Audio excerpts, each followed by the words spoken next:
Middle east में Israel को घेरने के लिए ईरान ने उसके चारों तरफ एक बहुत बड़ा जाल बिछाया है, जिससे निकलना नेतन्याहू के लिए नामुमकिन सा है।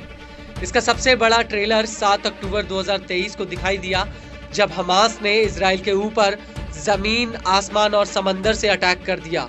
इसके बाद लेबनान का हिजबुल्ला और यमन का हूती इस जंग में कूद पड़े और इन दोनों के बाद सीरिया और इराक प्रतिरोधी समूहों ने इजराइल के खिलाफ मोर्चा खोल दिया, जिसकी वजह से इजराइल चौतरफा युद्ध मोर्चों से घिर गया। दरअसल ईरान इन सभी गुटों को हथियारों की सप्लाई, फंडिंग और ट्रेनिंग देता है और इन सभी मुखौटा संगठनों में ईरान के लिए हिजबुल्ला सबसे ज्यादा अहम है। लेकिन सीरिया में बशर अल असद की सरकार गिरने से ईरान को बहुत बड़ा झटका लगा। वो इसलिए क्योंकि ईरान सबसे पहले अपने हथियारों को सीरिया में भेजता था और सीरिया से ये हथियार हिजबुल्ला को भेजे जाते थे।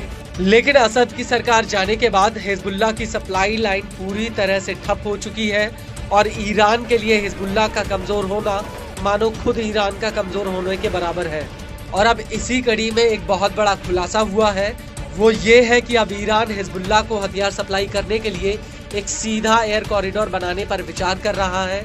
इसके बनने से हिजबुल्ला को फिर से हथियारों की सप्लाई शुरू हो जाएगी। इस कॉरिडोर को बनाने को लेकर तेहरान में हिजबुल्ला के साथ बातचीत भी चल रही है, जिसकी वजह से पश्चिमी देशों की चिंता बढ़ गई है। पश्चिमी देशों को आशंका है कि सीरिया से अपनी सप्लाई लाइन खोने के बाद ईरान एयर कॉरिडोर के जरिए हिजबुल्ला को हथियार भेजने की कोशिश कर सकता है। इसके लिए ईरान लेबनान के बेरूत एयरपोर्ट पर एक लॉजिस्टिक हब बनाने पर विचार कर रहा है, जिससे ईरान से हथियारों को सीधे लेबनान में उतारा जा सके।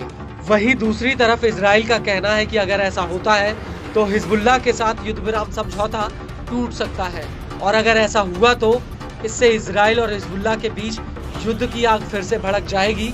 और इजराइल का ये भी कहना है कि वो लेबनान में युद्ध विराम को पूरी तरह से लागू करेगा और अगर जरूरत पड़ी तो इसे ताकत के साथ लागू भी करवाएगा।